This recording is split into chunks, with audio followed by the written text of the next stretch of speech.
ಸುಸ್ವಾಗತ. ಯೋಗ ಮತ್ತು ವಿಜ್ಞಾನ ತರಗತಿಗಳು, ಸಮುದಾಯ ಭಜನಾ ಮಂದಿರ. ಮಾತೃದೇವೋ ಭವ, ಪಿತೃದೇವೋ ಭವ, ಆಚಾರ್ಯ ದೇವೋ ಭವ, ಅತಿಥಿ ದೇವೋ ಭವ. ಸ್ನೇಹಿತರೆ, ಶ್ರೀ ಕೆಂಚಾವಧೂತರು ಕೊಡಾಳು, ಪ್ರೀತಿ, ಶಾಂತಿ, ಸೌಹಾರ್ದತೆಗೆ ಹೆಸರಾದ ಕೊಡಾಳು ಒಂದು ಶ್ರೀ ಕ್ಷೇತ್ರ. ನಮ್ಮ ತಂದೆ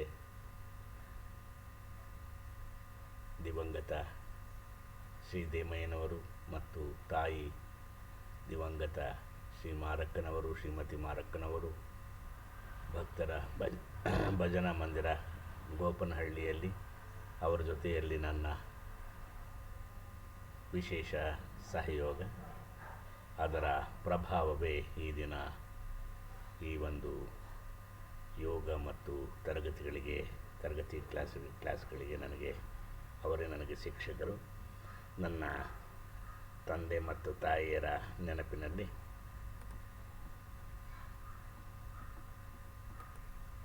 ನಾವೀಗ ಯೋಗ ಮತ್ತು ಅದರ ವಿಶೇಷತೆಗಳನ್ನು ನಿಧಾನವಾಗಿ ಮುಂದಿನ ತರಗತಿಗಳಲ್ಲಿ ನಾವು ತಿಳಿಯೋಣ. ಸದ್ಯಕ್ಕೆ ನಾವು ಪ್ರಸ್ತುತ ವಿಶೇಷವಾದ ಆಧುನಿಕ ಯುಗದಲ್ಲಿ, ಟೋಟಲಿ ಹೇಳಬೇಕು ಅಂದರೆ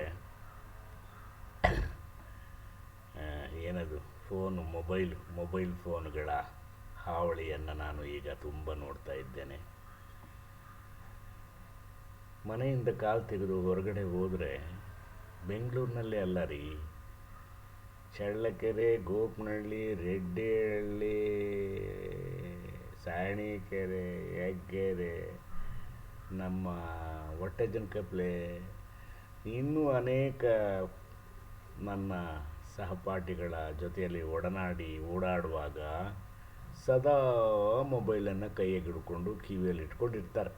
ಇದನ್ನು ನಾನು ಗಮನಿಸ್ತಾ ಇದ್ದೀನಿ. ಸ್ನೇಹಿತರೆ, ಇದರ ಬಗ್ಗೆ ಒಂದು ಅವಲೋಕನ ಮಾಡೋಣ.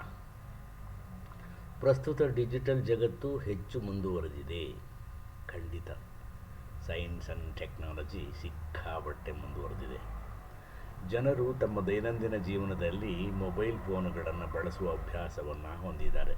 ಹೇಳಿದ್ನಲ್ಲ, ಎಲ್ಲರ ಕೈಯಲ್ಲೂ ಮೊಬೈಲ್ ಯುಗ ಇದು.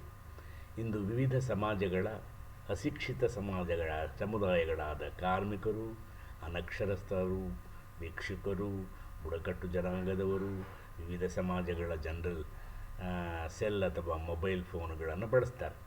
ಅದರಿಂದ ಡಿಜಿಟಲ್ ಜಗತ್ತು, ಸಾಮಾಜಿಕ ಮಾಧ್ಯಮ ಇತ್ಯಾದಿ ಬಳಕೆದಾರರು ವಿಷಯ ಅಥವಾ ಸಂದೇಶಗಳನ್ನು ವೀಕ್ಷಿಸಬಹುದು, ಹಂಚಿಕೊಳ್ಳಬಹುದು. ಕೆಲವರು ನಕಾರಾತ್ಮಕ ಪೋಸ್ಟ್ಗಳನ್ನು, ಅಶ್ಲೀಲ ದೃಶ್ಯಗಳನ್ನು, ಆಮೇಲೆ ಮನಸ್ಸಿಗೆ ಆಘಾತಕಾರಿಯಾಗಿ ಪರಿಣಾಮ ಆಗ್ತಕ್ಕಂಥ ದೃಶ್ಯಗಳನ್ನು, ಅನಾವಶ್ಯಕ ವಸ್ತುಸ್ಥಿತಿಗಳನ್ನು ಸಮಾಜದಲ್ಲಿ ನಾವು ನೋಡ್ತಾ ಇದ್ದೇವೆ. ಹಾನಿಕಾರಕ, ನಕಾರಾತ್ಮಕ ಪೋಸ್ಟ್, ಸುಳ್ಳು ವಿಷಯ ಅಥವಾ ವೈಯಕ್ತಿಕ ಮಾಹಿತಿ ಇತ್ಯಾದಿಗಳನ್ನು ಹಂಚಿಕೊಳ್ತಾರೆ. ಇದರಲ್ಲಿ ಧನಾತ್ಮಕ ಮತ್ತು ಋಣಾತ್ಮಕ ಎಷ್ಟು ಅಂತಕ್ಕಂಥದ್ದು ಈ ಮೊಬೈಲನ್ನು ಬಳಸ್ತಕ್ಕಂಥವರ ವಿವೇಚನೆಗೆ ಬಿಟ್ಟಿದ್ದೇವೆ. ಸ್ನೇಹಿತರೆ, ವಿಷಯ ಏನಪ್ಪ ಅಂದರೆ, ಶಾಲಾ ಮಕ್ಕಳು ಮೊಬೈಲ್ ಫೋನ್ ಬಳಸುವ ಪರಿಣಾಮ ಏನು? ಮಕ್ಕಳಿಗೆ ಯಾಕ್ರಿ ಫೋನು? ಹುಟ್ಟಿದ ಮಕ್ಕಳಿಂದ ಹಿಡಿದು 5ನೇ ಕ್ಲಾಸು, 6ನೇ ಕ್ಲಾಸು, 7ನೇ ಕ್ಲಾಸ್ವರೆಗೂ ಅವರಿಗೆ ಮೊಬೈಲ್ಗಳ ಅವಶ್ಯಕತೆ ಇಲ್ಲ. ಆದರೆ ಅವರಿಗೆ ಯಾಕೆ ಕೊಡ್ತಾರೆ ಮಕ್ಕಳಿಗೆ? ತಂದೆ ತಾಯಿಗಳು ಅದನ್ನು ಗಮನಿಸಬೇಕು. ಇದು ಗಂಭೀರ ಪರಿಸ್ಥಿತಿಯನ್ನು ಮುಂದೆ ಎದುರಿಸಬೇಕಾಗ್ತದೆ. ಮುಂದೆ ನೀವು ಮಕ್ಕಳು ದೊಡ್ಡವರಾದ ನಂತರ, ಶಿಕ್ಷಿತರಾದ ನಂತರ ಅದನ್ನು ನೀವು ಎದುರಿಸಬೇಕಾಗ್ತದೆ. ಇವನ್ನ ಮೊಬೈಲ್ ಫೋನ್ಗಳನ್ನ ಅವಾಗ ಕೊಡಬೇಕೇ ವಿನಃ ಈಗಲೇ ಹುಟ್ಟಿದ ಮಕ್ಕಳಿಗೆಲ್ಲ ಮೊಬೈಲ್ ಕೊಡೋಕ್ಕೆ ಹೋಗಬಾರ್ದು. ಶಾಲಾ ಮಕ್ಕಳು ಮೊಬೈಲ್ ಫೋನ್ ಬಳಸುವ ಪರಿಣಾಮ ಮಾನಸಿಕ ಅಸಮತೋಲನ, ಮೆಂಟಲ್ ಇಲ್ನೆಸ್, ಮತ್ತು ಮಾನಸಿಕ ಅಸ್ವಸ್ಥತೆಗಳು ಮತ್ತು ರೋಗಗಳಿಗೆ ಕಾರಣವಾಗುತ್ತದೆ. ಬಹಳ ಗಂಭೀರವಾದ ಸಮಸ್ಯೆಗಳನ್ನು ಎದುರಿಸಬೇಕಾಗ್ತದೆ ಸ್ನೇಹಿತರೆ. ದೇಹಕ್ಕೆ ಮತ್ತು ಮನಸ್ಸಿಗೆ ಎರಡಕ್ಕೂ ಘಾಸಿಯನ್ನುಂಟು ಮಾಡ್ತಕ್ಕಂಥ ಈ ಮೊಬೈಲ್ಗಳು ಎಷ್ಟು ಬೇಕೋ ಅಷ್ಟನ್ನು ಬಳಸಬೇಕಾಗುತ್ತೆ. ಇದು ಎಲೆಕ್ಟ್ರಿಕ್ ಕರೆಂಟು ವಿದ್ಯುತ್ ಶಕ್ತಿಗಿಂತ ಡೇಂಜರಸ್ಸು. ಇದನ್ನು ಚೆನ್ನಾಗಿ ತಿಳ್ಕೊಡಿ.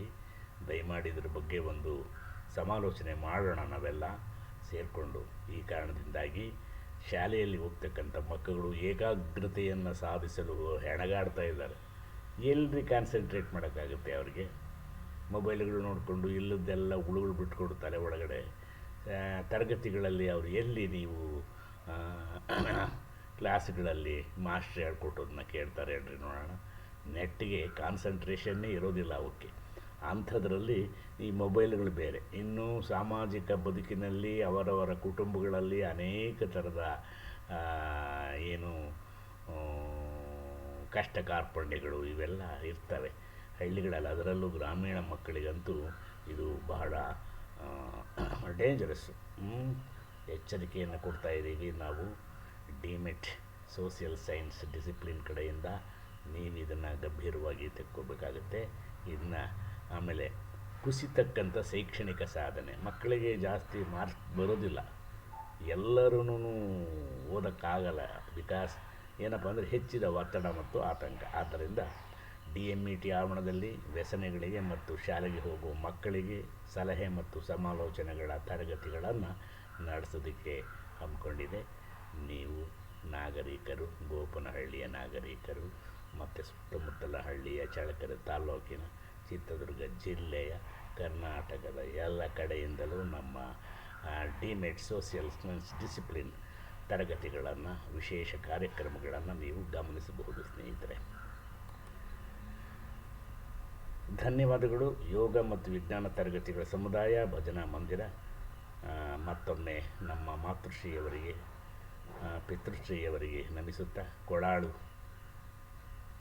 ಗುರುಗಳಿಗೆ ಗುರುಭ್ಯೋ ನಮಃ, ಶ್ರೀ ಗುರು ಕೆಂಚಾವಧೂತ ದೂತರಿಗೆ ಮತ್ತೊಮ್ಮೆ ನಮಸ್ಕರಿಸುತ್ತಾ ನಮ್ಮ ಕಾರ್ಯಕ್ರಮಗಳನ್ನು ಮುಗಿಸ್ತಾ ಇದ್ದೀವಿ. ಇದು ನಿಮಗೆ ಇಷ್ಟವಾದಲ್ಲಿ ನಮಗೆ ಲೈಕ್ ಮಾಡಿ, ಶೇರ್ ಮಾಡಿ, ಸಬ್ಸ್ಕ್ರೈಬ್ ಮಾಡಿ. ಮತ್ತೊಮ್ಮೆ ಭೇಟಿಯಾಗೋಣ. ಯೋಗ ಮತ್ತು ವಿಜ್ಞಾನ ತರಗತಿಗಳ ಸಮುದಾಯ ಭಜನಾ ಮಂದಿರಕ್ಕೆ ನಿಮ್ಮನ್ನು ಮುಂದಿನ ದಿನಗಳಲ್ಲಿ ಭೇಟಿ ಮಾಡ್ತೀನಿ. ನಮಸ್ಕಾರ, ಧನ್ಯವಾದಗಳು.